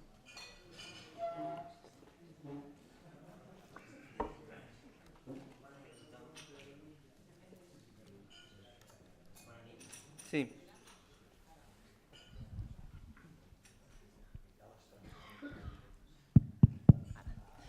Buenas noches. Primero de todo, profesor, es un placer escuchar. La verdad que sus conocimientos es una maravilla. Simplemente descansar escuchándole y con todas las maravillas que cuenta, ¿no? Con toda la facilidad que tiene usted para contarnos tanta cultura, tanta historia, tanta literatura junta y tanto conocimiento. Yo quería formularle dos preguntas. He escuchado en su intervención que ha dicho que Unió a usted le parecía que era como Eneas y que la democracia cristiana era como Ulises. Yo, aunque me gusta mucho la literatura, no tengo claramente, es en su nivel intelectual por descontado que no, pero no consigo entender este símil. Estaba reflexionando ahora con mis compañeros y no conseguía llegar a captar el kit de la cuestión. Y en segundo lugar, la otra pregunta ya es un poco más terrenal. Le quería preguntar por qué en Alemania, por ejemplo, la democracia cristiana, la CDU, ha conseguido durante tantos años ser, bueno, y aún hoy, ser un partido tan grande, tener tanto apoyo social, y en España, un país de tradición católica, con tanta tradición católica y muy cristiano, ¿no? Siempre, ¿cómo es que no ha florecido nunca un partido demócrata cristiano, ¿no? Esas son mis dos preguntas. Muchas gracias. Bueno, ¿te llamas, perdona? Alex. Bueno, Alex, la segunda pregunta, yo con el máximo respeto a cualquier pregunta que se formule aquí esta noche, es la pregunta del millón de la historia de España desde hace 40 años y voy a tratar de dar alguna que otra respuesta. Pero voy por orden, sí, lo repito. En el caso de Eneas, en el libro sexto de la Eneida, camina por el Hades, es decir, está en el infierno, guiado por la Sibila de Cumas, pero está en el infierno. Y el hombre, es decir, está en un entorno muy hostil.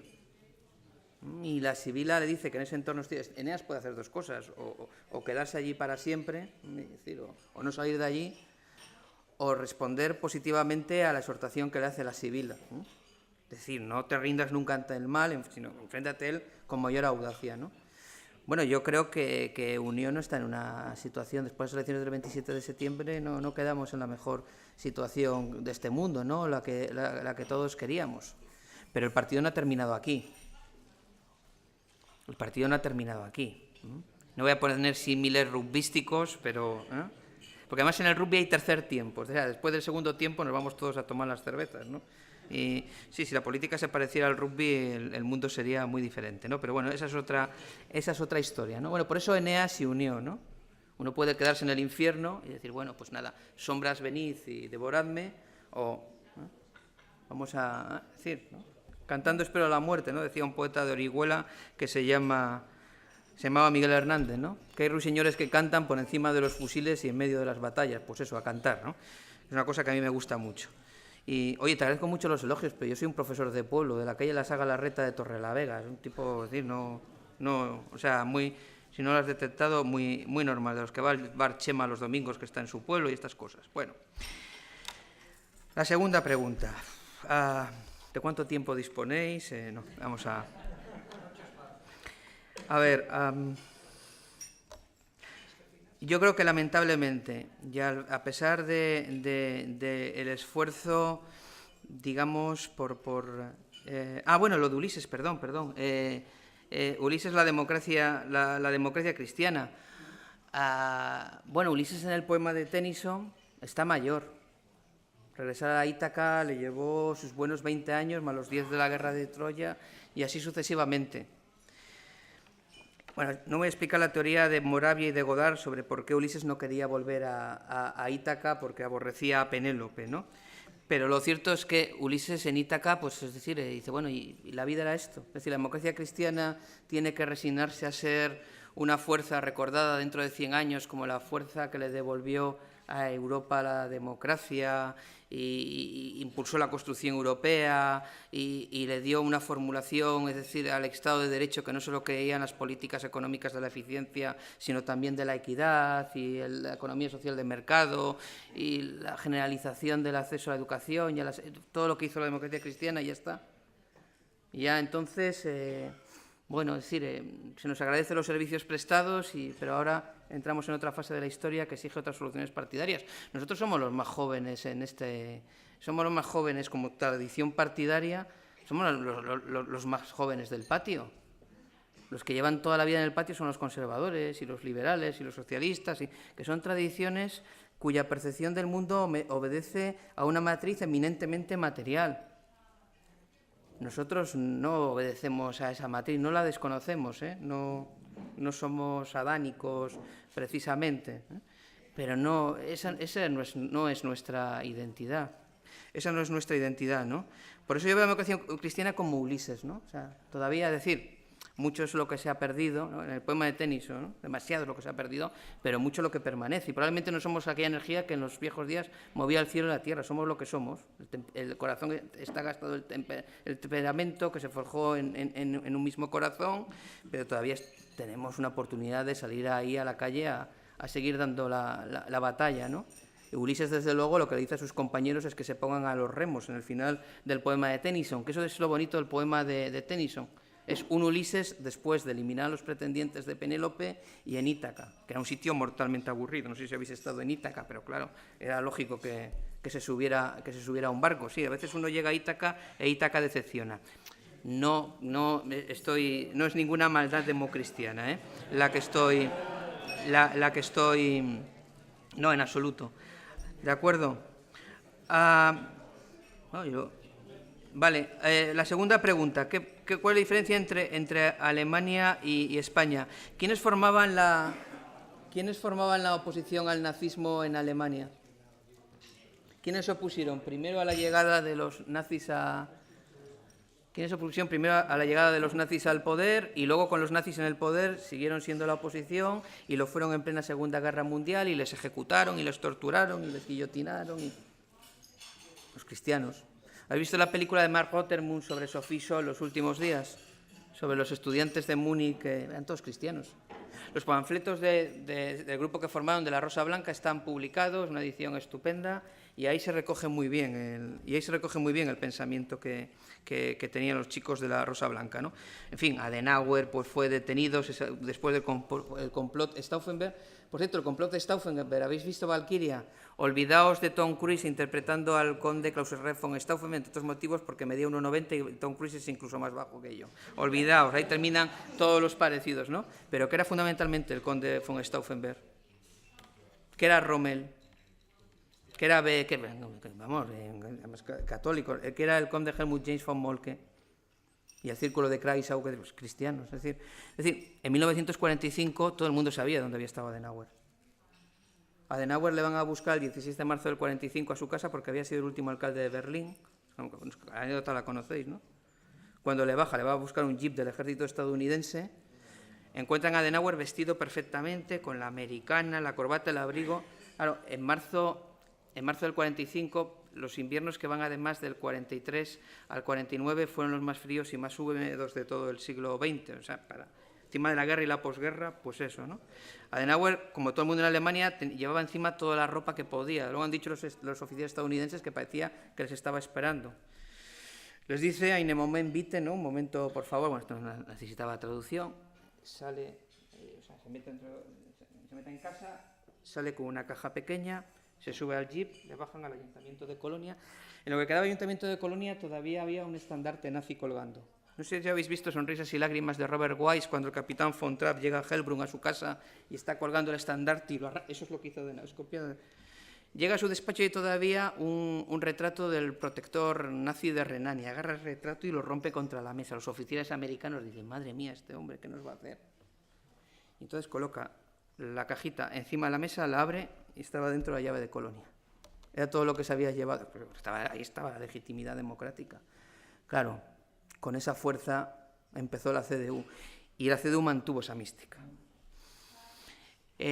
¿Dónde estábamos los cristianos en el territorio del Estado español a partir de 1939? ¿Dónde estaban los obispos? ¿Dónde estaban? Es decir, y muchos de vosotros, mi padre en los años 50 en los cursillos de cristiandad y luego en Acción Católica y luego en la Hermandad Obrera Acción Católica, la Juventud Obrera Cristiana. Claro que hubo todo un tronco que se descolgó del discurso oficial y que es la base, bueno, pues la gente de Don Joaquín, Cuadernos para el Diálogo. Es explicable la transición a la democracia en España sin la democracia cristiana y sin el trabajo de esos hombres. Pero las aportaciones de Cuadernos para el Diálogo, uno lee los ejemplares de la revista y está diseñada ya la transición. y casi como va a ser la Constitución.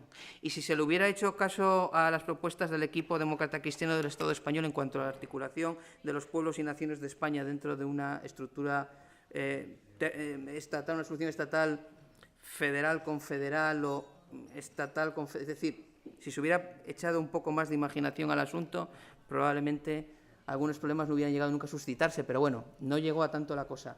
Pero es evidente que había gente que, como decía, no sé cómo te llamas tú, Paul, pues estaba levantando el brazo. Y no teníamos a Maritain. ¿Sabéis el problema que se encontró De Gaulle? Bueno, el problema, De Gaulle era un poco bestia, era un social cristiano, por cierto, de las semanas de San Vicente de Paúl, suscriptor de Esprit, la revista de Munier y todas estas cosas, ¿no? Lo que pasa es que quería someter a su autoridad el MRP y, bueno, pues no, eso no estaba en Schuman y Bidot por la labor, ¿no? Pero cuando llega De Gaulle a París, en 1944, se encuentra con que más de la mitad de los obispos franceses han sido colaboracionistas. Vamos a ver, voy a tratar de decir esto. Es decir, el régimen de Vichy nació porque la mayoría absoluta de la Asamblea Nacional votó a Pétain. Una Asamblea Nacional en donde desde 1936 tenía mayoría absoluta el Frente Popular. By the way. O sea, de paso, ¿no? Pero bueno, es decir, todo el mundo estuvo con Pétain al principio. Pero el problema es que De Gaulle les quería depurar a 40 y tantos obispos. ¿Por qué creéis que Maritain aceptó ser embajador de Francia ante la Santa Sede? El hombre más sencillo de este mundo, que ni quería honores ni distinciones. Me contaba el cardenal Pupar que era incomodísimo para él, siendo un joven, en fin, un joven minutante que estaba en la curia y un joven sacerdote que estaba en la curia, estar entre Pablo VI y Maritain, porque Pablo VI, siendo papa, le llamaba a Maritain maestro, cosa que a Maritain le ponía muy nervioso. Maritain a Pablo VI, que había sido su discípulo, le llamaba santidad, cosa que a Pablo VI le ponía muy nervioso también. Y claro, había una tensión. Para eso fue Maritain 2 años embajador ante la Santa Sede y estuvo en el Palacio Farnese, ¿no? Al lado de, en fin, frente de, que es el mejor palacio que hay en Roma, ¿no? Es decir, tiene embarcadero en el Tíber y para tratar de, en fin, controlar los daños, porque De Gaulle quería ser muy expeditivo, ¿no? Quiero decir con esto que no fue un problema exclusivo de España, el del alineamiento de los obispos, de la jerarquía eclesiástica, etcétera, ¿no? Y hubo muy ilustres políticos cristianos que fueron fusilados por Franco, ¿no? Y no voy a explicaros, en fin, a los catalanes quién es Carrasco y Formiguera, por ejemplo, ¿no? Bueno, yo creo que ahí está la distinción. En 1977 las siglas Democracia Cristiana se asociaban todavía a las entradas en las catedrales bajo palio, a esa, digamos, cristiandad o esa iglesia complaciente con la dictadura. Mientras que Adenauer era un héroe de la resistencia al nazismo. En Italia, De Gasperi, o Dossetti, o Lazzati, o La Pira, eran héroes de la resistencia al fascismo. En Francia, Bidot, o François de Menthon, o los Costa Floret, o Germain Poinsot-Chapuis, esto es cosa que habrá que hablar algún día, ¿eh? Las primeras ministras en la historia de Francia, Italia y Alemania eran democristianas, naturalmente, ¿no? Pero bueno, el propio Schuman eran héroes de la resistencia al nazismo. En toda Europa los cristianos fueron héroes de la resistencia al nazismo. En España, pues pasó lo que pasó. No sé si con esto... Yo creo que por aquí va la explicación. Y es una historia muy triste en todo caso, porque efectivamente, si eso que convencionalmente se llama el centro derecha español o el centro español hubiera adoptado una identidad cristiano-demócrata de verdad, en vez de otro tipo de identidades, probablemente estaríamos ahora, por ejemplo, en otro terreno, ¿no? Sí, Alex, por favor. Sí.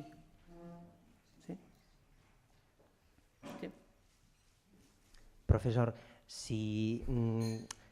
creo que sí, que realmente esta es una gran parte de la explicación, pero también tendrá algo que ver quizá el hecho que el equipo demócrata cristiano español en el año 78 iba a ganar las elecciones, en principio el año 77 quiero decir, pero surgió UCD de la mano del presidente Suárez. Quizá esto terminó por enterrar el sueño demócrata cristiano, ¿no?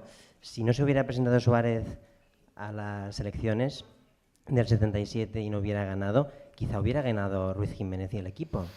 A ver, Esto es una hipótesis del pasado que no podemos volver y nunca sabremos qué hubiera ocurrido, ¿no? Pero si hubiera ganado el equipo, quizá las cosas hubieran cambiado en primero que España, to- ¿no? sí, Hubieran sido diferentes. ¿Has pensado en hacer la tesis doctoral? Porque vamos, la tienes cuadrada. Con lo que acabas de decir, a ver, don Joaquín, personaje venerable a quien yo conocí, que fundó mi colegio mayor, o sea, un colegio mayor que dirigió, el primer director fue Manolo Villararregui, que luego fue el portavoz del Grupo de Senadores por la Democracia en el Senado. Evidentemente, del equipo demócrata cristiano del Estado español se desgajaron los grupos que capitaneaban pues, figuras como Óscar Alzaga, Fernando Álvarez de Miranda. Es decir, hubo unas escisiones importantes de la democracia cristiana que corrieron en dirección a la UCD, que dio una imagen de fractura, de desgaste, en fin. Esto se produjo en los meses inmediatamente anteriores a las elecciones de 15 de junio de 1977. Y luego Suárez, claro, los mayores del lugar nos acordamos lo que realización Suárez, la cámara, realización golista, solo que hecha por Gustavo Pérez Puig, ¿no? Primer plano, un rostro al que la cámara quería, un tío, es decir, yo soy, en fin, bastante mayor para haberle conocido también, un tipo encantador, Suárez, realmente era un hombre gratísimo, ¿no? Don Joaquín era un sabio venerable, era un santo varón, pero en 1977... tenía, don Joaquín me parece que es del 11, tenía del 13, 64, 66 años, que no es una edad precisamente provecta. Pero claro, esto es, estoy totalmente de acuerdo con el análisis que haces. Es decir, el PC presentando por Asturias a Dolores Ibarruri la Pasionaria y por Cádiz a Rafael Alberti. Y resulta que en la mesa de edad de las Cortes Españolas, cuando se constituye después de las elecciones de 15 de junio de 77, la presidenta es la Pasionaria y el vicepresidente primero es Rafael Alberti, porque eran los más viejos de la Cámara. Desde el punto de vista del proceso transicional, desde el punto de vista del interés de España, aquello era sensacional. O sea, ver a la Pasionaria y Rafael Alberti presidiendo la sesión constitutiva de la Cámara, bueno, era o sea, veías la reconciliación nacional, por así decirlo, la sucesión de la legalidad republicana, la Pasionaria y Alberti para dar el testigo a las nuevas Cortes que salían de una ley de reforma política que habían aprobado las últimas Cortes franquistas, ¿no? Pero para un elector de izquierda, entre la Pasionaria y Felipe González no había color, ¿no? Pues para un elector de centro o centro derecha o centro izquierda, entre don Joaquín y Adolfo Suárez, es decir, hay que pensar en los perfiles de liderazgo, ¿no? Yo creo que por fortuna, o quiero pensar, el comportamiento político español y de todos los pueblos y naciones del Estado, yo creo que ha evolucionado considerablemente. Estamos hablando de las primeras elecciones, cuando los carteles se centraban en potenciar las cualidades físicas es decir, el cartel del PSOE era Felipe y, bueno, y primer plano y solo Felipe. Es decir, yo creo que en 40 años probablemente el elector ahora es más analítico, ¿no? Pero sí, sin duda. Es decir, en ese momento el espíritu, por así decirlo, cristiano-demócrata lo podía tratar de asimilar Suárez también, ¿no? Y asimilarlo como un hombre que cuando se celebraron esas elecciones no había cumplido todavía los 44 años. Es decir, sí son los años que... Sí, en España, es decir, menos Felipe, que llegó con 39 y Calvo Sotelo, que tenía 51, Zapatero, Aznar y Suárez llegaron a presidentes del gobierno con 43 años. Y bueno, y Rajoy, que ha llegado con algunos más, ¿no? Pero bueno, ahí hay una especie de dominante. Ahora, ¿ha habido algún momento mejor de la historia que cuando, pongo un ejemplo, 1963, el Papa era Juan XXIII y tenía 83 años, el canciller de Alemania era Adenauer y tenía 87, el presidente de Francia era Charles de Gaulle y tenía 73... Es decir, yo no sé, yo estoy encantado con el Papa Francisco y va a camino de los 80 años el año que viene, por ejemplo, ¿no? ¿Qué es la edad, no? Pero bueno, es decir, esto, bueno, Alex, que vamos, magnífico, lo has cuadrado, no... chapó, vente aquí a proseguir el coloquio, pero magnífica reflexión. Te lo agradezco mucho, porque me faltó en la respuesta anterior. Prometo ser más breve en las próximas, ¿eh? No. Ignasi. Bueno, yo me voy a trasladar un poco, o pedirte que te traslades un poco en el tiempo, aunque tampoco te pido que utilices la bola de cristal. La familia demócrata cristiana es evidente que cuajó en países con base de cristianos más o menos practicantes más o menos también de cultura cristiana. Europa, Centroamérica, Latinoamérica y tal. Por tanto, parece que para que haya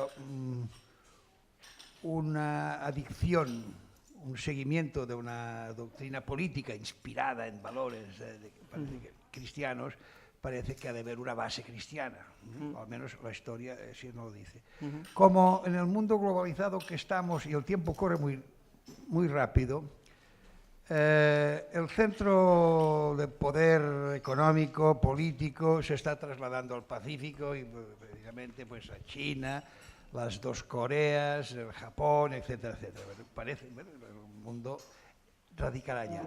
Familias como la democristiana tienen probabilidad de tener arraigo en esos ámbitos, en estos países, cuando las culturas serán la budista, lo que sea, pero los valores cristianos son muy ausentes o muy minoritarios. Bueno, el gran especialista en este tema, y sería bárbaro que hiciera una...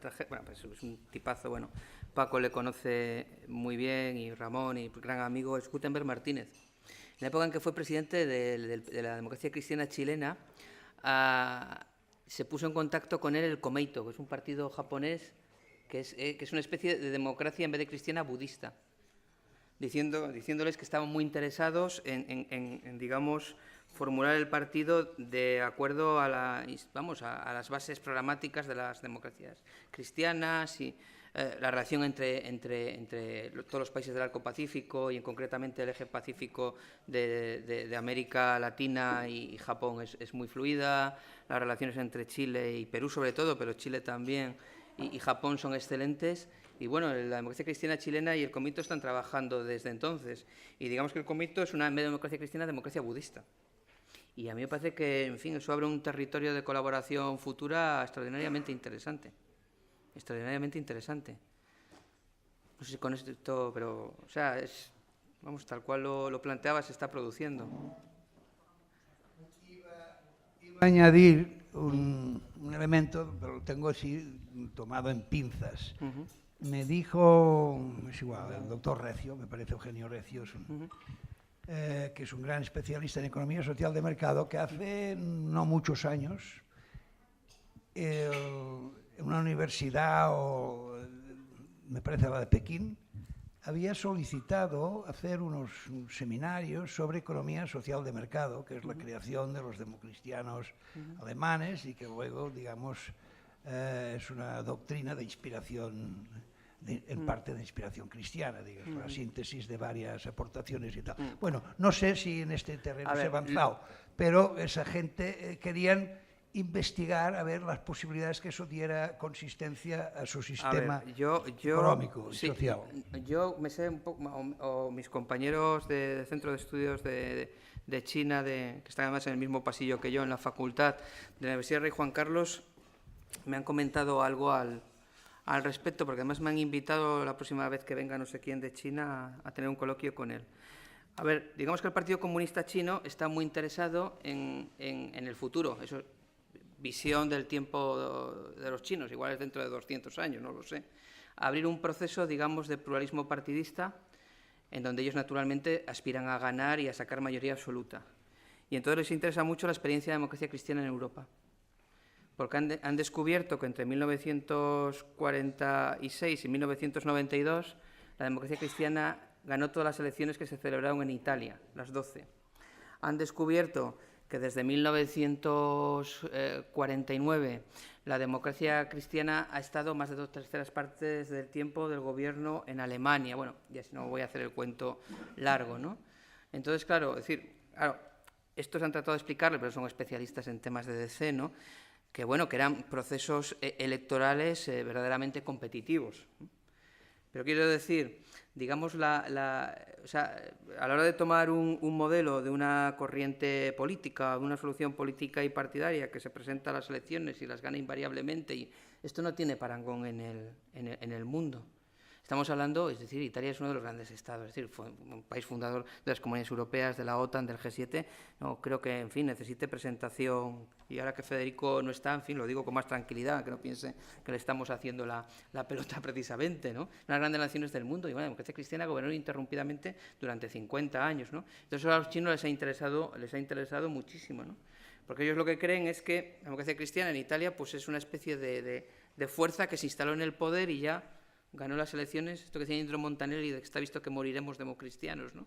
Pues estuvo a punto de ser así, ¿no? Y la vertiente económica no la conozco tanto, pero la política, en cuanto tenga ese encuentro con estos ilustres visitantes, pues si queréis os informo, ¿no? Pero yo lo que les fascina es cómo ganar elección tras elección, tras elección, tras elección, en un contexto, digamos, formalmente democrático. O sea, lo que quieren en definitiva es conservar el poder, pero dentro de un marco político que sea más presentable ante el resto del mundo. Pero tranquilamente, ¿eh? O sea, es el sentido oriental del tiempo, y esto a lo mejor no pasa hasta el siglo XXII, ¿no? O sea, no hay ninguna prisa, ¿no? Oye, yo estoy encantado, pero así, no sé si os estoy fatigando. No, venga, tiramos adelante. Sí. Bueno, buenas noches, profesor.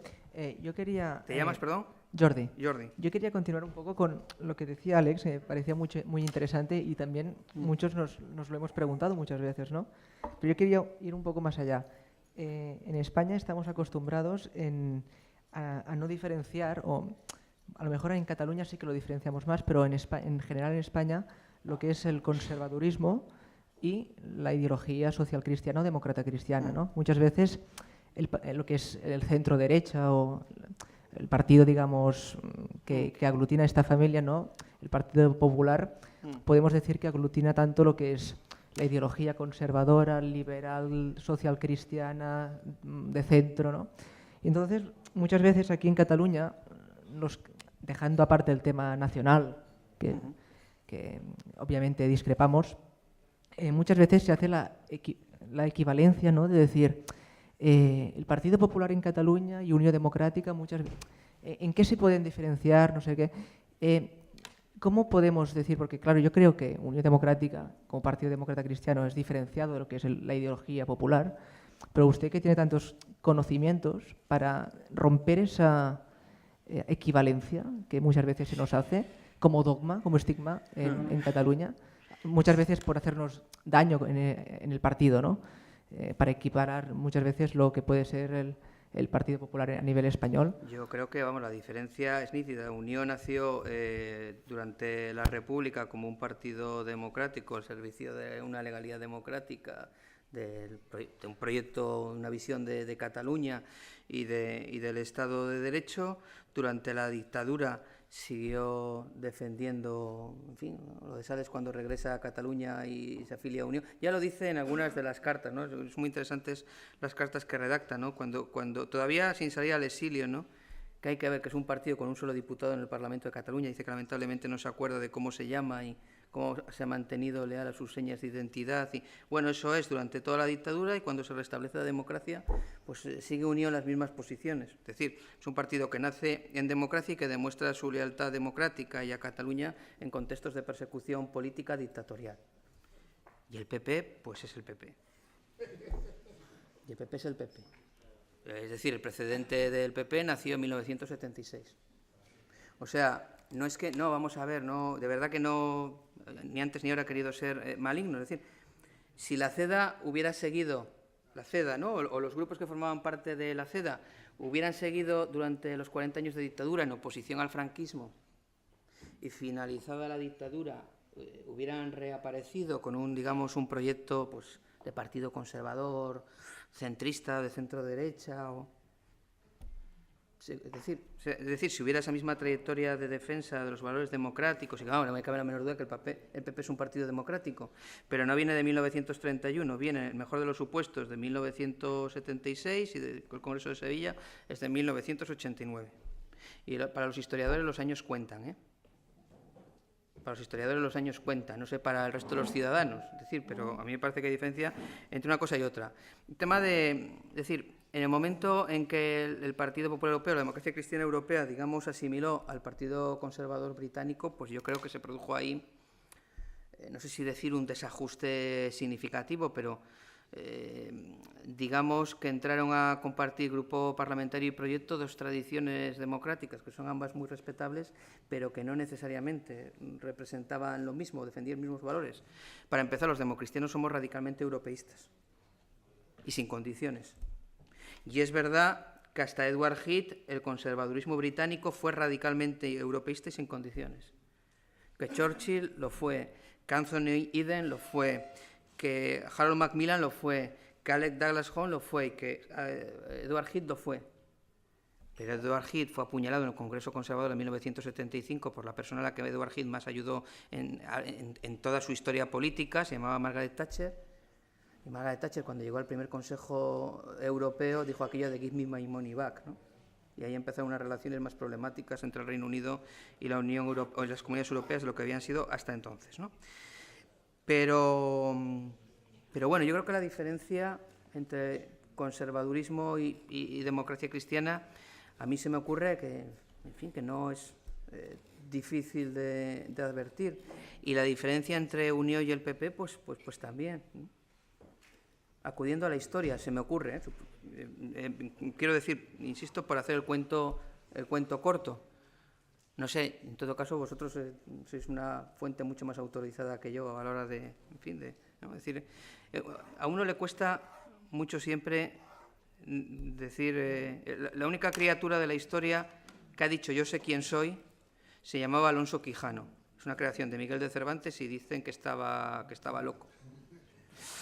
De Don Quijote de la Mancha para abajo, esto de que uno diga "yo soy" o "no soy", con las cautelas y las prudencias y la humildad con que uno, ¿no?